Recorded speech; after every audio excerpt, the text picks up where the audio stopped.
We are very fortunate to have our next speaker, Mr. James McIntyre-Ure, with us. James has travelled a very long way to be part of our conference today. James won the NEAS Australia Most Engaging Online Presentation Award in the Eureka PD Fest in Perth in 2021. For this, James was awarded a complimentary ticket to the conference and $1,000 toward his travelling and accommodation expenses. Currently acting academic English manager at RMIT University English, James draws on over 13 years of teaching experience in multiple countries. James is a wellbeing specialist and is driven to help individuals grow by creatively cultivating their strengths and passions. This live session is titled Keeping Teachers' Resilience Capital Topped Up. And since the spread of COVID throughout Vietnam, many teachers had to enter a prolonged lockdown and teach online at short notice. And with the uncertainty that followed, teachers' resilience has been tested.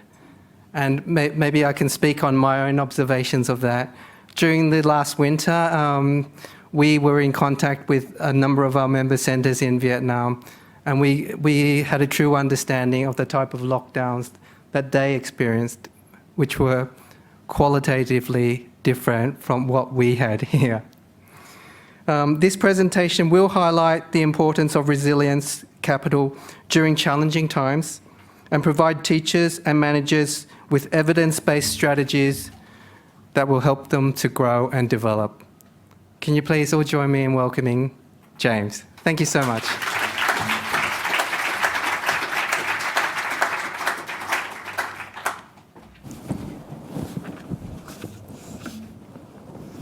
Hi everyone. Oh, okay, you can hear me. First of all, I just want to express my gratitude towards Eureka, the PD Fest, and NEAS and RMIT for giving me the opportunity to come here today and talk to you guys and share something I'm so passionate about, and that's integrating positive psychology into the classroom. I like to call it the coaching classroom. And so many great presentations to follow on from. It's just been an absolute pleasure to be part of this today. So though the presentation title suggests keeping teachers' resilience capital topped up, I'd like to just let you know that this applies to students, teachers, managers, in fact, any profession and any specialists. So the concepts that I hope you take away from today can be applied to everyone. Why resilience? Well, I'm going to give 4 main reasons. The first is because of COVID-19. Working remotely has just posed so many challenges in the way we do work, and it's not going away anytime soon. This has also led to limited social interactions over the past 2 years, and it's caused us to feel socially isolated. This is essentially a fear-based motivation, whereas we feel a sense of belonging, all of us together, and being driven by hope is so much more powerful and sustainable. As well as that, because of the Great Resignation, a lot of people are taking the time to question the meaning and purpose behind what they do, and it's affecting everybody all over the world. And then resilience is particularly important for teachers because we're considered, a caregiving profession where we want to make a difference. So that means running the risk of taking other people's responsibilities on ourselves. And finally, resilience. We'll first talk about what it is because it's a buzzword that you've probably heard, 100 times during COVID. But it's sometimes misunderstood. What I'll introduce to you is, share with you are the ABCs of resilience. That is awareness, being well, and coping. And then we'll look at a theory called learned optimism, which will provide you with a couple of takeaway strategies today that, again, you can apply into any work environment. First, let's define resilience then. So, the word dates back to engineering with the idea of recoiling or rebounding. Think of a spring. To return to an original position after pressure being applied to it. If we apply this to human psychology, then it's returning to normal after a difficult situation. It can also mean to, so the etymology, it comes from the word salire, a Latin word, which is to spring back. I like to think as well, it's move into a higher position or a new normal. In other words, rise to a challenge. Here's a definition by the American Psychological Association. I want to draw your attention to the word stress. Adversity, trauma, tragedy, these are all fit under the category of stress. It's important to remember that we can be resilient in one area of our lives, but not another. So we might be resilient as teachers, but maybe not when it comes to family, or vice versa. I particularly like to share the idea of resilience capital, and that is, works in a similar way to a bank account, which I'm sure we're all familiar with.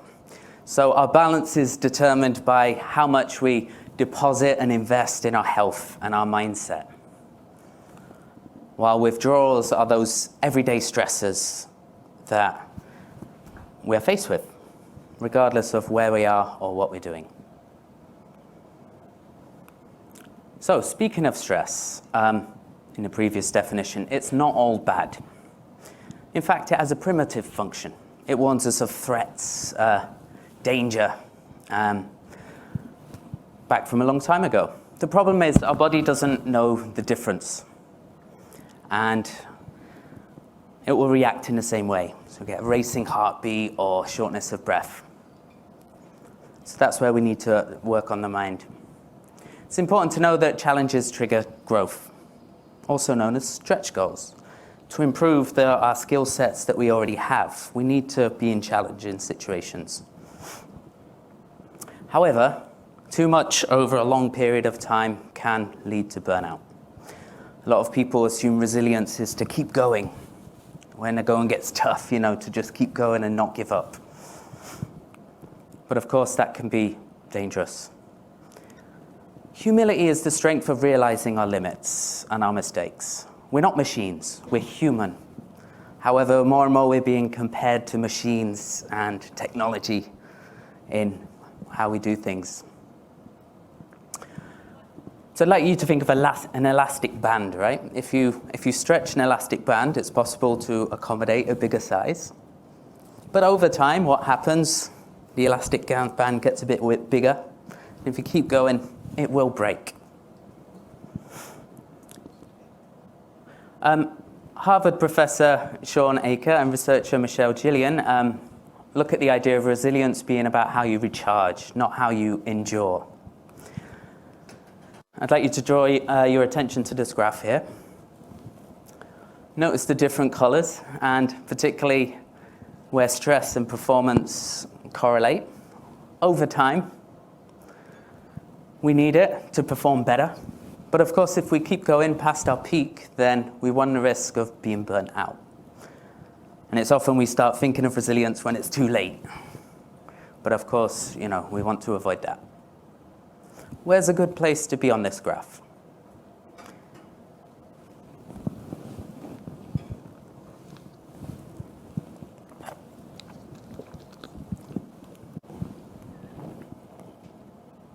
Now we know what resilience is. How is our resilience capital being tested? Let's talk about withdrawals. It helps to think of the root causes of our stresses. If we can identify the source, we have a chance to respond and react. To respond instead of react with our emotions. From a range of research into resilience, discussions with teachers, discussions with managers, watching so many webinars on resilience, and doing a diploma myself for the past 2 years, I've categorized them into 4 areas.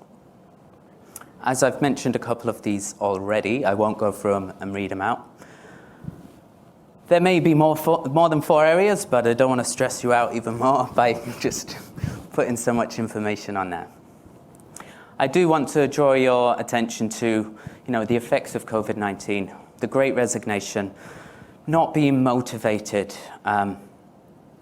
It's challenging teachers, managers, and specialists in more ways than ever. Ask yourselves, which ones are in our control? How can we either reduce the demand or increase our resources? Stress affects us in 4 ways. We have the physical, emotional, cognitive, and behavioral effects. I won't go through all of each of these because stress affects us in different ways. So what might stress you out? The way you might be affected by stress may not be the same as a colleague or someone you know. And because we're affected differently, people may not notice when we're stressed. And likewise, we may not identify it in others. Particularly the cognitive factors. You can imagine how, poor concentration can lead to unnecessary stress at a later stage as well.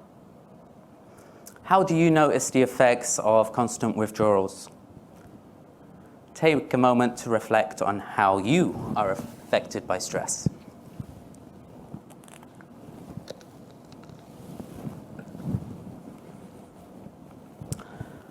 Let's look at how we can make some deposits then into our resilience capital so we can make those withdrawals as and when we need them.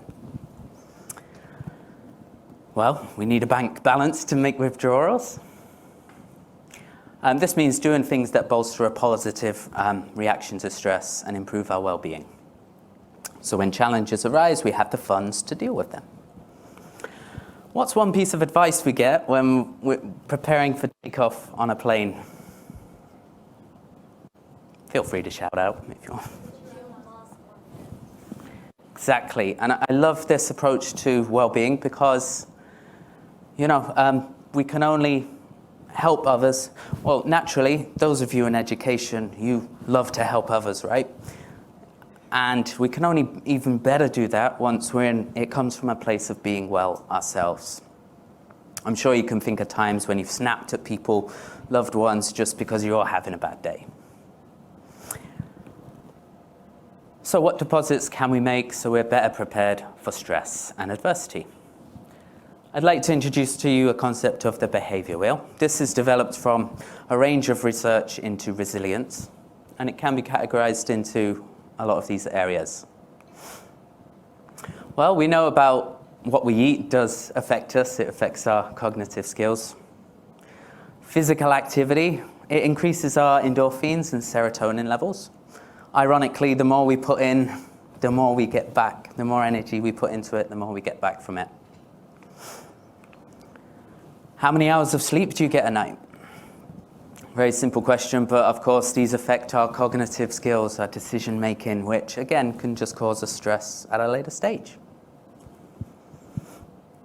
Helping others generates the similar chemicals in our body as exercise. We have a sense of belonging where we feel good when we help other people. As well as that, feeling supported, feeling like you have a network, somebody to rely on. Where are you getting your positive emotions from? When was the last time you laughed? I mean, this has been a great conference, so aside from the last couple of days, something that we might forget to do on a daily basis. It might be seeing a performance of some kind. In my short time here, I managed to go to the Sydney Town Hall to see an orchestra. Amazing, I highly recommend it. And finally, well, not finally, sorry, time in nature. Green spaces have been proven to improve our well-being. And you're probably familiar with mindfulness, meditation, things like that. How often do we take a step back and actually think about what we're doing, how we're feeling, until somebody's asking us. But sometimes people ask us when it's a bit too late. The idea of the wheel is we can rate ourselves in each area, 1 being not at all and 5 being always. So where you can see the little boxes on the wheel there, 1 would be, in the middle, closest to the middle, and 5 would be on the outside. Well, we're not aiming for perfection, because that's not realistic. Doing this yourself can just help you identify any areas that you might be lacking. This brings us, so aside from withdrawals and deposits, how do we deal with stress in the moment? People tend to be more reactive, whereas they could be more responsive with some coaching strategies. This concept, Hans Selye, the founder of the stress theory, back in 1956, had this idea that it's not stress that kills us, it's our reaction to it. This, more and more research is proving this to be the case, particularly Kenny McGonigal. She has a fantastic TED Talks, which I recommend watching, that explains why this is the case. The idea of a growth mindset by Carol Dweck is, I think, really useful when we are low on resilience capital. It helps us see the light at the end of the tunnel and look for opportunities of growth instead of getting stuck into a spiral. So, a few things to bear in mind. We do achieve more things in teams when collaborating. I know since I've been an acting manager myself, trying to, you have some tasks and you're like, it's just going to be quicker if I do it myself, rather than trying to find someone and then ask them and then show them and tell them what to do.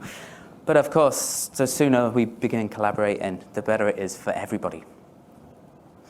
Whose expectations are there? Are they? Are we being told what to do by other people, known as introjection? Are our expectations too high or too low for what we're doing? A lot of popular self-help literature might tell you, eliminate stress, get rid of it. This is impossible. We can look at reducing it, but eliminating it altogether is taking all the challenge out of your life, and then you risk just stagnation. Avoidance sometimes can reduce your potential to grow your skills. When you're faced with a challenge and you might shy away from it. So, we don't always want to avoid that opportunity. We all like a sense of control, so being able to notice when things are in our control and when they're not, and knowing the difference between those. I like the idea of if I say no to something, I say yes to something else. Naturally, we're like, if I say yes to something, I can do this, it will lead to this. A lot of us are yes people. So aiming for the idea of a growth mindset. This brings me on to a quick theory I'll tell you about and give you a couple of activities that you can take on board. Martin Seligman, he's the founder of positive psychology, studied a lot about anxiety and depression and was looking for patterns, what makes these. In the face of overwhelm, we start to feel helpless and we fall into what's known as a helpless trap. And it consists of 3 elements.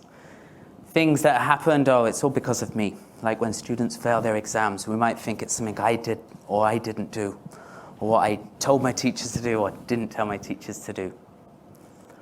Things can have a knock-on effect. If I'm late for this, this will happen, I won't be able to do this. If that happens, that can quickly spiral out of control. And feeling like situations will last forever. Learned optimism is noticing that, some things are in our control, some things aren't. Noticing the difference. It won't affect everything, and it is just temporary, although it might feel like a long time. So I'd like to invite you to try a brief activity. That's a bit of a lie, actually. I'm just going to give you an example, but then you'll be able to try this it's worth the time to reflect on this. It's quite an important topic that will affect you for the rest of your lives, so to speak. But here's what it is. Think of a situation that stressed you out recently.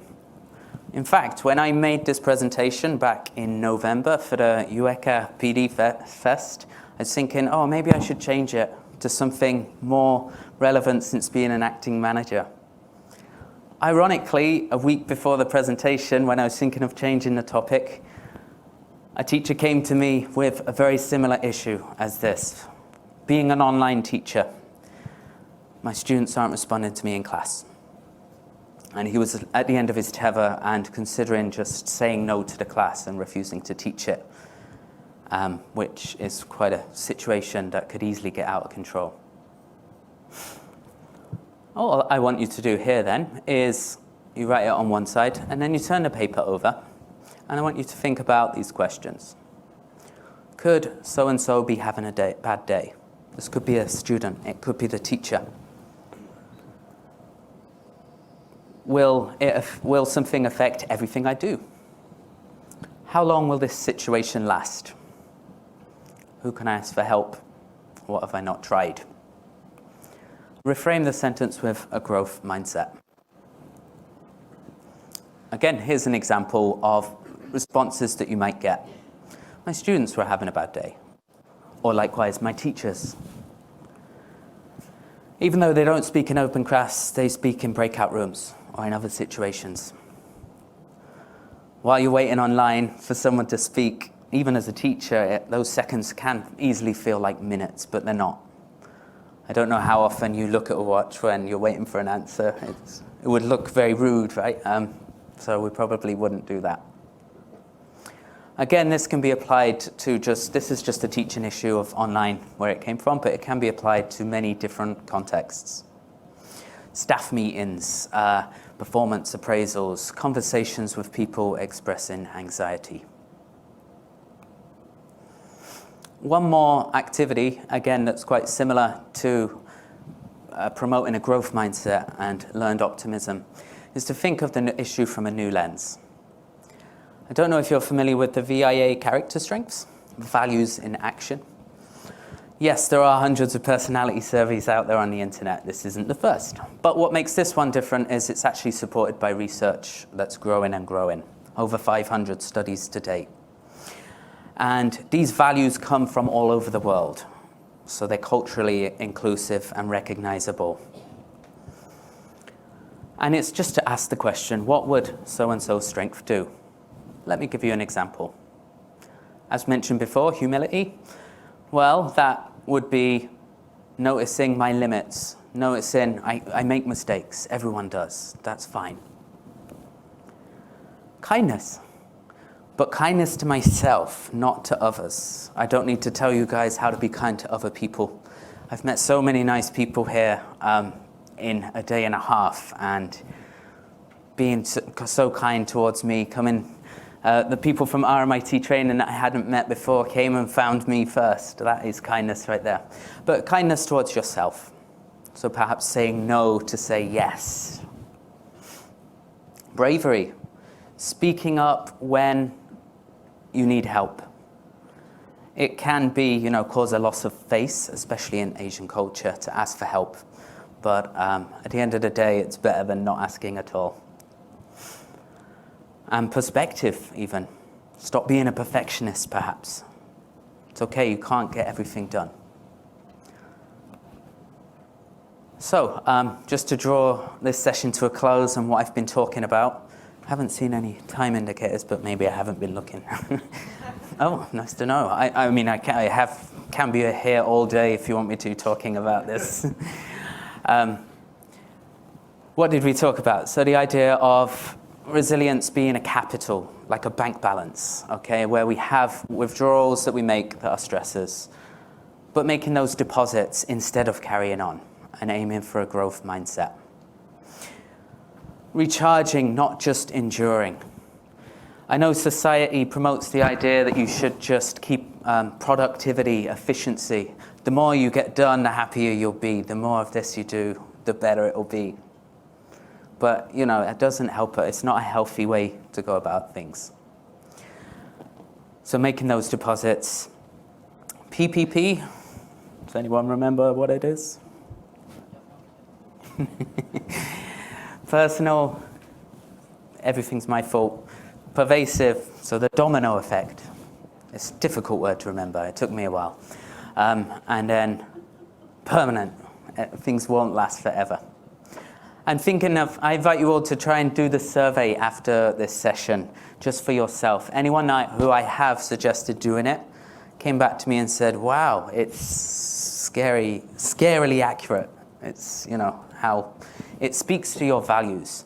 And at the end of the day, that's what the message I want to get to you is just acting from a place of intrinsic motivation instead of fear and other people's expectations of you.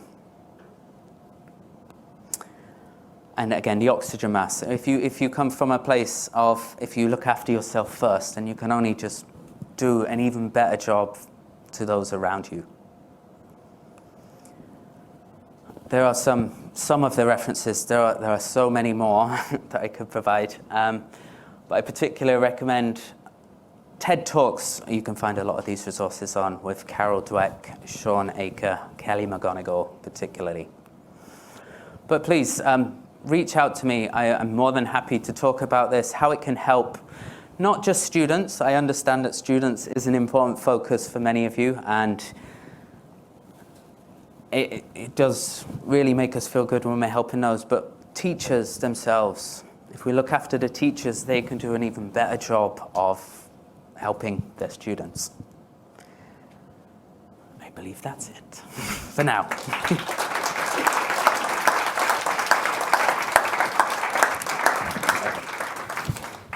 Thank you so much, James. If you can stay here Okay. with us.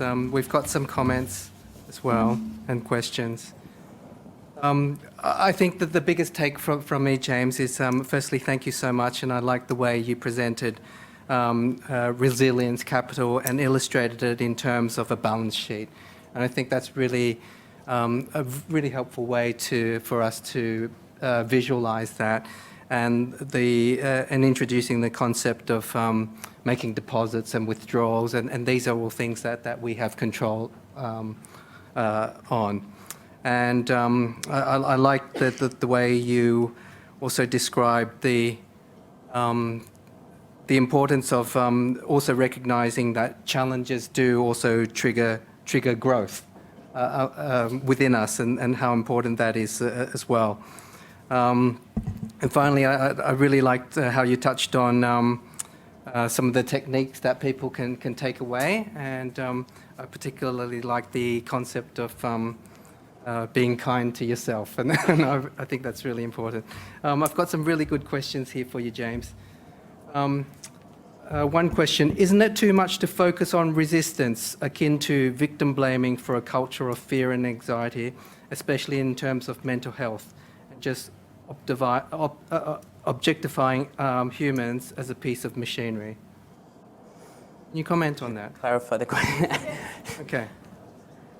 The comment here is, isn't it too much to focus on resilience akin to victim blaming for a culture of fear and anxiety, especially in terms of mental health, and just objectifying humans as a piece of machinery?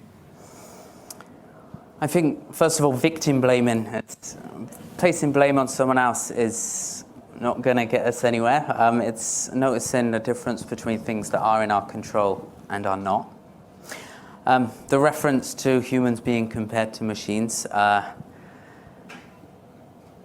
think it's just the idea of a lot of self-help literature out there just aims at the idea of just, doing more, doing faster, doing better, that will lead to happiness and greater well-being. But then we run the risk of just leading to burnout. Okay, I think you've handled that very well, thank you.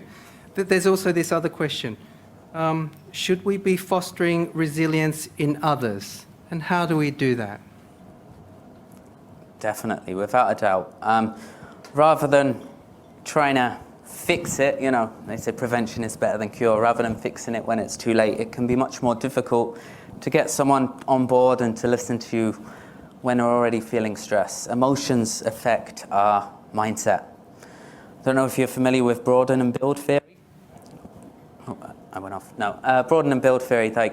So the more positive emotions you have, the more perspective you see. In reverse to that, the more you're feeling stressed, the limited perspective you have on a situation. And when you have that fixed mindset, it can just make it like you're digging a bigger hole than you were in initially and make it harder to get out. And I think one way that we can help people deal with that is, first of all, invite them to do the survey, the VIA survey. I don't work for them, by the way. But what it does do is make people realize what they're motivated by, why they act in a certain way that they do, why they don't want to do certain things. And when we start from acting in a place of value, then other things seem so small, the worries that we have, and we begin to understand each other differently. In fact, one thing I did do was I invited my wife to do the survey about me, and then I did the survey about her, and it was just it led to such an interesting conversation.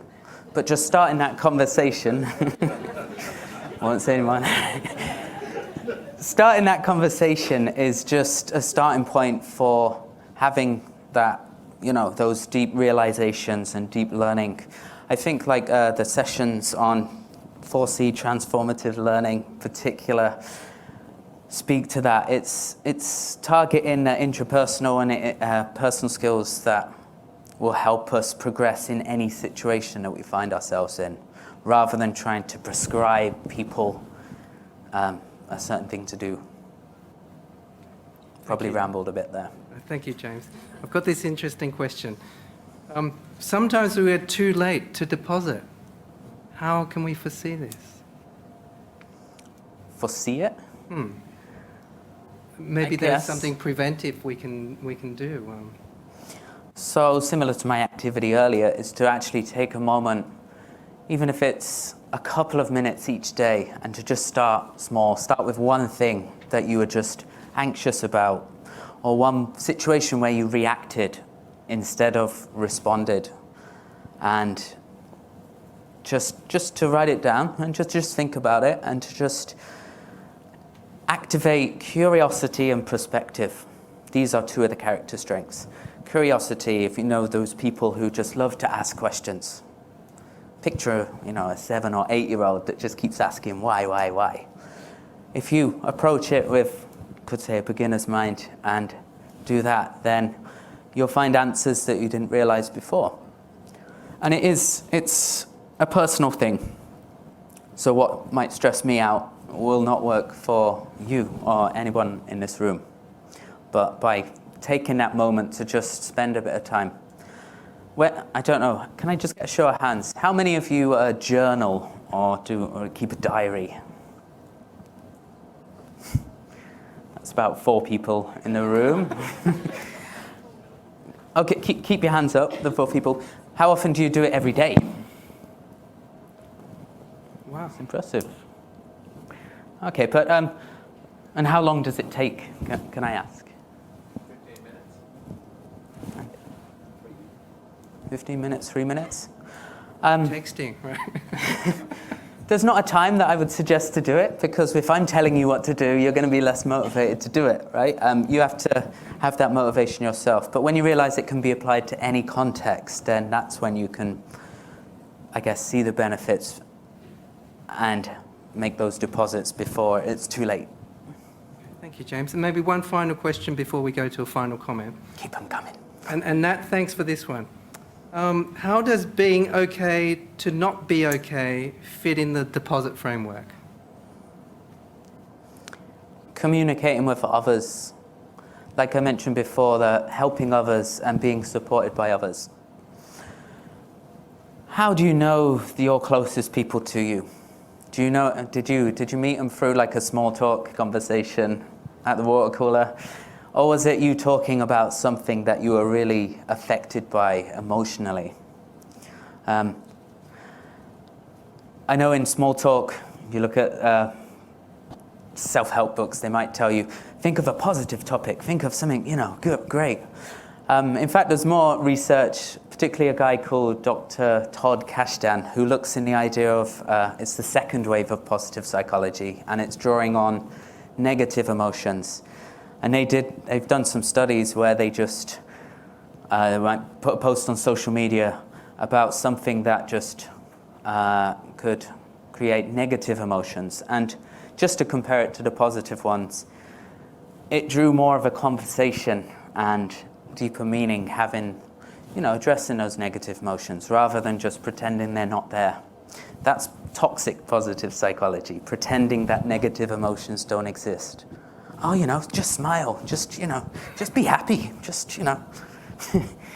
That's not what I'm advocating. It's that's just 50% of our emotions. So I guess starting that conversation and talking about something that you value is a good place to start rather than what, you're expected to say. Thank you, James. And we've received this comment, and I think this brings this to a really good close. A comment from Barbara. Thank you, James. Good for staff and terrific also for our students. Thank you so much, James. Thank you. I did want to say one more thing. Oh, that's almost off again. I was asked so many times before I did this, my first face-to-face conference, how do you feel? And I was like, a mix of nervous and excited. And I think that's a difference between a growth mindset and a fixed one. I'm excited because I've got a chance to actually speak about things that are, answer questions that I haven't been asked before. While I might not have given the best answers, I'll know how to answer them better next time. But if I looked at it as just feeling nervous and just focusing on my increasing heart rate, which has been going at 200 beats per second for the last